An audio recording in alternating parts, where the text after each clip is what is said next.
Diversos públicos. Não tem assim como fazer uma comprovação científica se realmente a pessoa está ou não. Enfim, é uma maneira de liberar o aborto, mas ele fica dependendo da assinatura do psicólogo, que é muito fácil conseguir. Então, a punição, zero. E em relação ao aborto,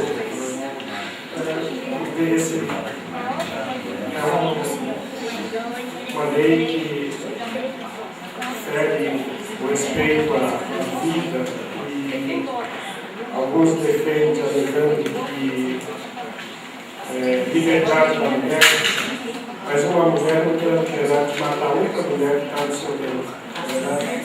Então, enfim, é uma questão que é um absurdo eles se ocuparem com isso, tantas coisas boas para fazer. Eu sei que não tem um grande peso, apenas uma votação de uma Câmara, de uma cidade, mas se o Brasil todo se unisse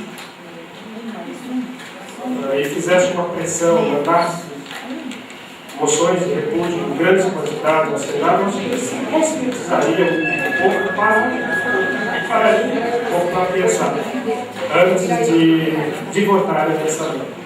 Eu agradeço.